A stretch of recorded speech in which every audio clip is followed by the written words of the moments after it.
자, 이번에는 사전에 대해서 살펴보도록 하겠습니다.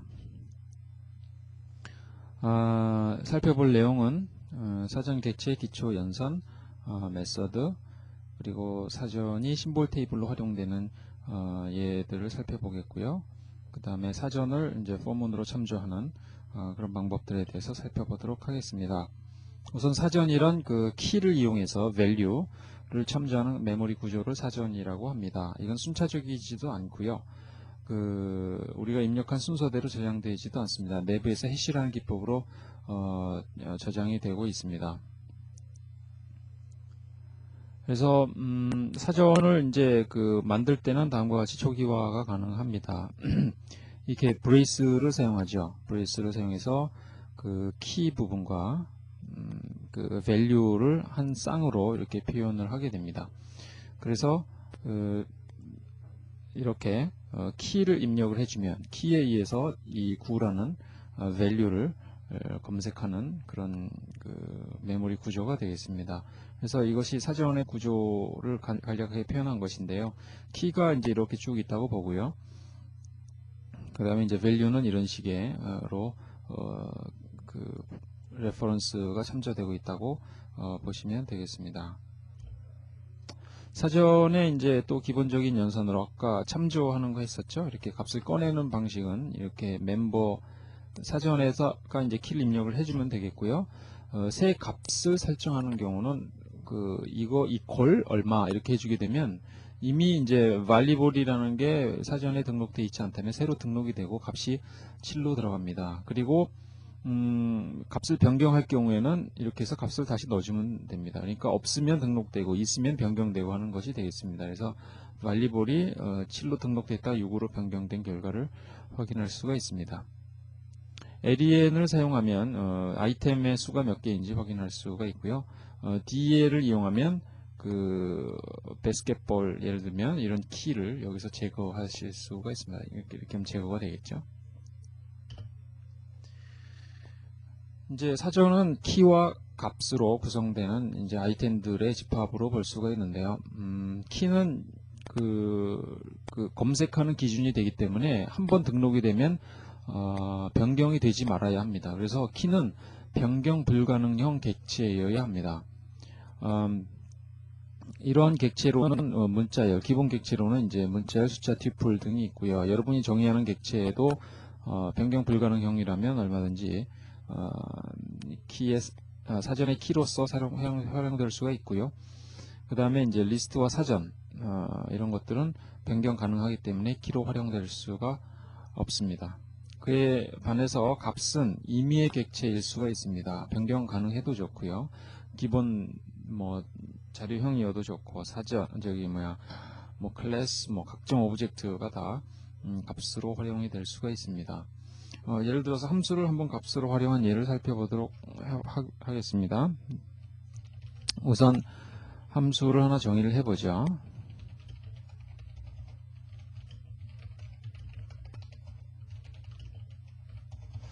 자, 두 개의 함수를 정의를 했고요. 액션이라는 사전을 정의를 해보도록 하겠습니다. 예를 들어서 0이란 키에 대해서 add란 함수를 대응시키고요. 1이란 키에 대해서 sub이란 함수를 대응을 시키겠습니다. 그래서 액션 하게 되면 이제 어떻게 나옵니까? 0인 경우에 함수 add가 나오고요. 1인 경우에 이제 함수 sub이 나오죠. add를 해보시면 알겠지만 이거와 동일한 값이 되겠습니다. 그래서 액션 0 하게 되면 마찬가지로 add 한 것과 동일한, 왜냐하면 add를 리턴하기 때문에 그렇죠. 그런 결과를 얻습니다. 그래서 액션 0에 3, 4 이렇게 하게 되면 7이란 연산 결과를 얻을 수가 있고요. 액션 1 자 이렇게 하게 되면 5 빼기 4에서 1이란 결과를 얻을 수가 있습니다.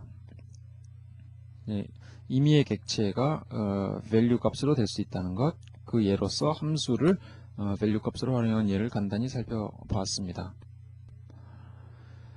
이제 사전을 조작하기 위해서 우리가 이제 아까와 같이 검색이나 새로운 값을 설정하는 것이나 이런 거 이외에요. 반복적으로 어떤 작업을 하기 위해서 우리가 가장 많이 사용하는 메소드가 이런 것들이 있고요. 또 조금 빈도수는 떨어지지만 유용하게 활용할 수 있는 메소드, 이러한 메소드들도 있습니다. 우선 주요 메소드들부터 살펴보도록 하겠습니다. keys라는 메소드가 있는데요. 이것은 그 사전에서 그 키들만, 예를 들어서 하나 간단히 정의를 해보죠. 자, D라는 사전이 있고요. keys라고 하게 되면 키들만 모아서 리스트로 리턴을 해주고요. values라고 하게 되면 value 값들만 따로 모아서 리스트로 리턴을 해줍니다. 그 두 개를 한꺼번에 리턴하려면 items라는 것이 있습니다. 그러면 키와 value를 터플로 만들어서 그것들의 리스트를 리턴을 해주는 그런 함수가 items가 되겠습니다. 그 다음에 이제 hasKey라는 것도 종종 사용되는데요. 이제 자, 1이라는 키를 가지고 있느냐? 있으면 1이죠. 왜냐하면 예를 들어서 4라는 것을 접근한다고 합시다. 4라는 게 없죠. 그러면 이와 같이 exception이 발생합니다. key error exception이 발생하기 때문에 여러분이 미리 검사를 할 수가 있죠. if D가 4라는 키를 가지고 있으면 뭐 D에 4를 출력하라, 뭐 이런 식으로 여러분이 활용하실 수가 있습니다. 그렇지 않으면 없다는 거죠. 그 이외에 이제 이러한 메소드들도 유용하게 활용이 되는데요. 클리어 하게 되면 이제 사전이 완전히 없어졌죠. 다시 한번 정의를 해보겠습니다. 그 다음에 카피를 하게 되면 이제 그 사전이 그대로 카피가 됩니다. 그래서 D와 E는 같은 모양의 사전을 가지고 있지만 동일한 사전은 아니죠. 예를 들어서 E의 1을 뭐 하나로 바꿨다고 했을 때 E는 1의 하나가 되지만 D는 이런 식으로 아까 그 값을 그대로 가지고 있죠. 그래서 두 개는 별도의 사전입니다. 그래서 별도의 객체를 만들어서 이렇게 복사를 해주는 기능이 카피가 되겠고요. 그 다음에 이제 get이라는 것은 값을 취하는 건데요. 1이라고 하면 이제 값을 1이라는 키에 해당하는 값을 취하죠. 그런데 만약 없는 키 값을 입력한다면은 이렇게 exception error가 발생합니다. key error라는 exception이 발생하죠. 그래서 그 값을 얻는데요. 값을 읽어오는데 만약에 주어진 키 값이 있으면은 그대로 읽어오고 키 값이 없다면은 어떤 디폴트 값을 읽어오는 그런 메서드가 get이 되겠습니다. for라는 것은 현재 지금 정의가 되어 있지 않기 때문에 아무런 값도 넘어오지 않습니다. 실제로는 none이라는 객체가 넘어옵니다. 그래서 프린트를 한번 해보죠. 자, none이라는 객체가 아무 리턴 값도 없다라는 객체가 넘어오는 것입니다. 그래서 그 없는 키 값을 입력했을 때 기본적으로 디폴트로 값을 리턴할 수도 있습니다. 그래서 4를 찾을 수 없을 때 이제 이 값을 취해서 리턴을 하게 되죠. 그렇다고 사전 D 자체가 변하는 것은 아닙니다. 그에 반해서 이제 set default라는 메서드는 그 get하고 거의 유사합니다. 거의 유사한데요. 그러니까 키 값을 자, 없는 키 값을 요구하면은 none이 나오는데요. 한번 사전을 한번 살펴보도록 하죠. 아까 키 값을 주지 않았었죠? 그래서 이 경우에는 이제 get하고는 똑같은데 없는 키 값을 요구하면 값을 설정하고 그 값을 리턴하는 그런 그 함수가 되겠습니다. 값을 설정하고 싶으면요 5 하고요, 그 다음에 5 이렇게 넣으면 되겠어요. 그러면 5라는 거 정의가 되어 있지 않았지만 이와 같이 5로 설정이 되는 것을 확인할 수가 있습니다. 그리고 이제 사전 업데이트라는 것이 있는데 그 아까 E라는 것이 있었죠. D라는 것이 있었고요. E보다는 이제 D가 최신에 만들어진 그런 사전이 되겠습니다.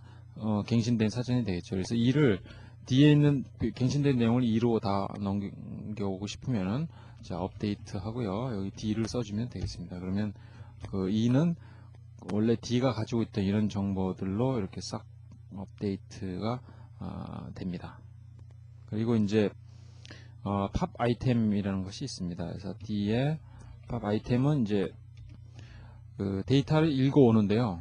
데이터를 읽어오는데 그 사전에서 데이터를 꺼내서 실제 제거하면서 읽어옵니다. 그래서 키 하고요. value는 d.pop 아이템 이렇게 할 수도 있죠. 그러면 키는 3, value는 3이라고 넘어오고 이 값이 사전에서 제거가 됩니다. 그다음에 파이썬 2.2부터는 이제 멤버십 확인이라고 해서 in이라는 연산자를 사용할 수가 있습니다. 이런 식으로 find이라는 건 없죠. 키가 없을 때는 0, 그 다음에 5라고 키가 있을 때는 1이라는 값을 리턴을 해줍니다. 2.2 이것은 이렇게 하는 것과 동일하죠. 이것과 동일한 결과를 리턴을 합니다.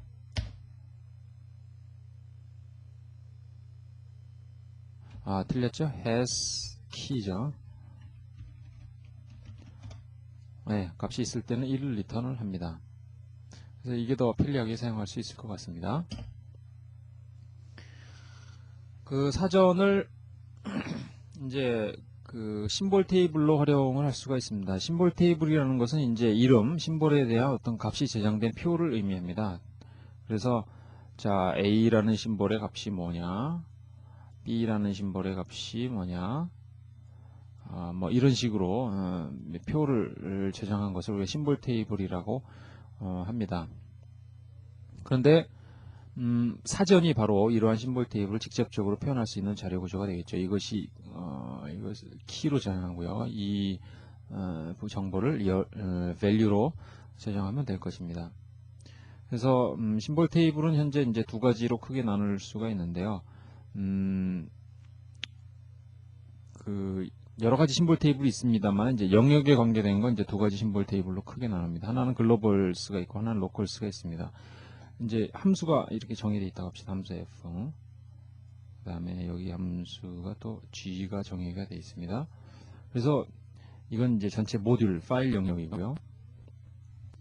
이럴 때 요 파일 영역 이것을 뭐라 하냐면 우리가 글로벌 영역이다라고 얘기를 하고요. 이 영역을 이 함수 안에 이 영역을 우리가 로컬 지역 영역이다라고 합니다. 그래서 이 함수 안에 코드를 수용하고 있을 때 지역 영역이라 그러면 요것만 이 부분이 참조가 되는 것이고요. 이 바깥에 수용하고 있을 때 자기 현재 영역이라 그러면 지금 현재 이 바깥의 영역이 될 것입니다. 그래서 어떤 변수 x가 선언되어 있고 어떤 변수 a가 선언되어 있다면 x는 이제 글로벌한 영역에 있다, a는 f의 로컬한 영역에 있다 이렇게 얘기를 할 수가 있습니다.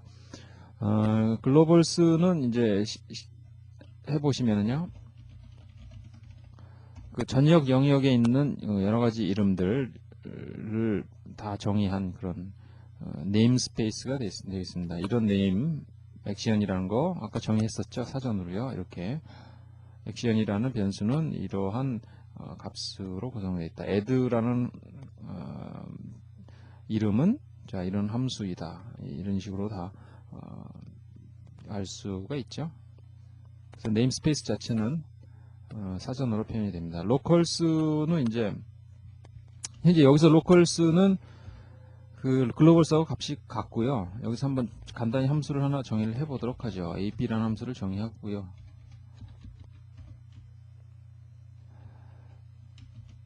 자, define 이렇게 하고 x는 a 플러스 b, y는 a 마이너스 b 이렇게 해서 print locals를 한번 해보겠습니다. f1, 2를 호출하죠. 그러면 1, 2가 어디로 전달이 되냐면 틀렸죠? cals가 되겠습니다. 자, 이렇게 하게 되면 1과 2가 이제 AB로 넘어가게 되죠. 그래서 AB는 F 함수 내에서만 사용되는 그런 지역적인 변수가 됩니다. 그리고 X와 Y도 F 범위 내에서 정의돼서 사용되는 그런 지역 변수가 되죠. 함수가 끝나면 이제 없어지는 그런 변수가 돼요. 바깥에서 X는 더 이상 볼 수가 없거든요.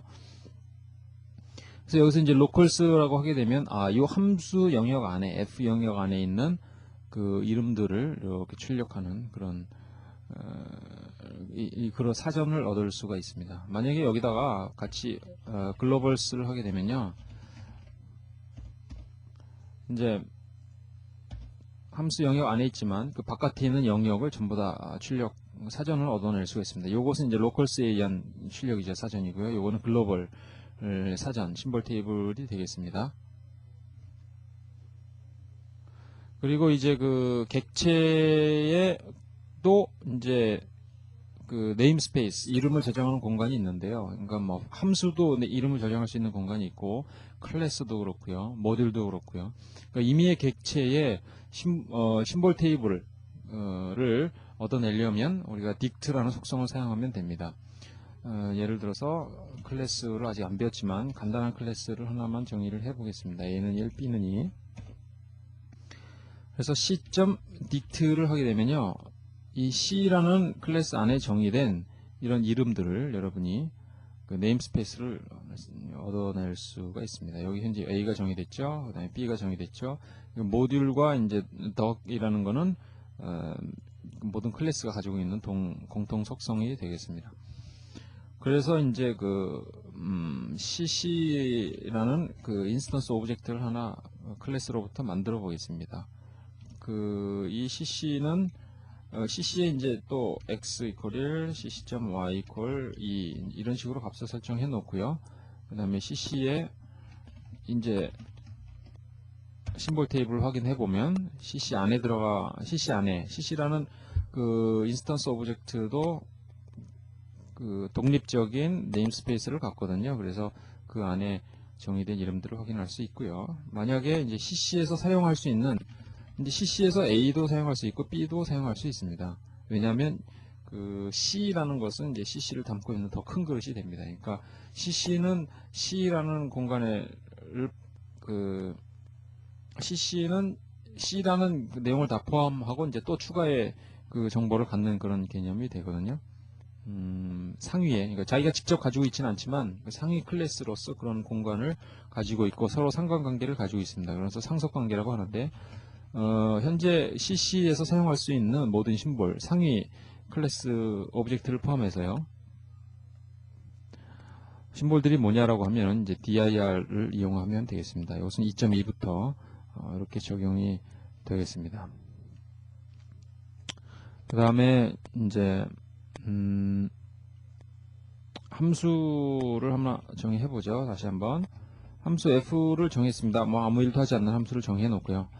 2.1부터는 이제 이렇게 값을 설정할 수도 있어요. f.a는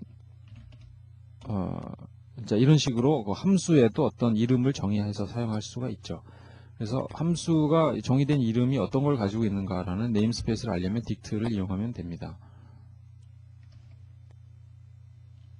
자, 이번에는 사전을 포문으로 참조하는 방법에 대해서 설명을 드리도록 하겠습니다. 사전은 이제 여러 개의 아이템으로 구성된 자료이기 때문에 사실 그 데이터들을 반복 처리해야 할 필요가 종종 있죠. 그때 이제 포문으로 사용하기 위해서 그 사전에 들어있는 데이터를 이제 리스트로 변환해서 사용하는 것이 일반적입니다. 여기 D라는 사전이 있을 때 D.keys라고 하게 되면 이제 요 키들만 그 리스트로 변환하죠. 그래서 그것을 출력하면은 키와 값을 출력할 수가 있죠. 한번 해볼까요? D라는 사전이 있고요. 여기에 그 다음에 for key in D.keys 그 다음에 키와 D의 키를 이렇게 출력하면 되죠. 2.1을 쓰신다면 좀 더 간단하게 이렇게 하실 수 있습니다. 그러니까 뭐 D.keys 아니고 for key in D 바로 이렇게 할 수 있어요.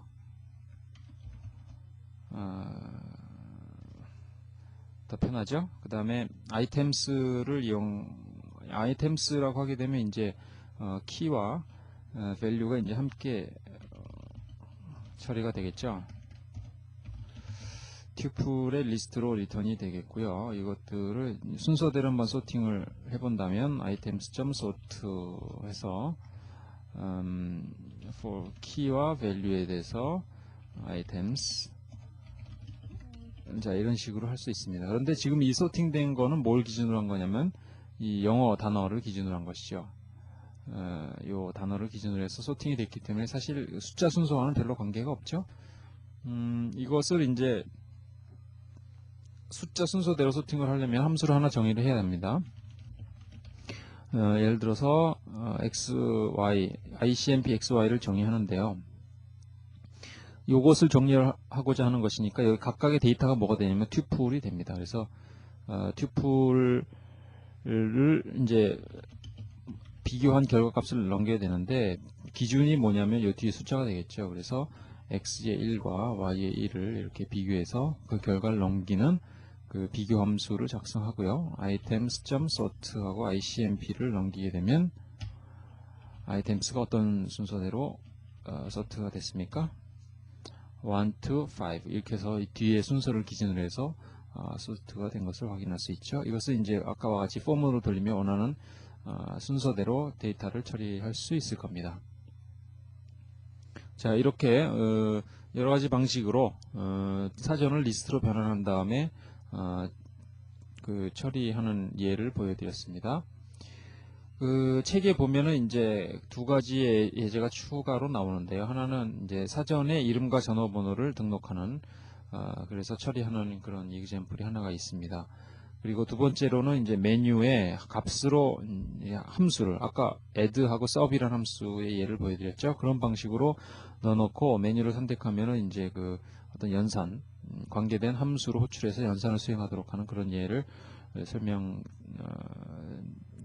되어 있습니다. 그래서 여러분이 책을 참조하시면은 그대로 별 문제 없이 이해하실 수 있을 거로 생각합니다.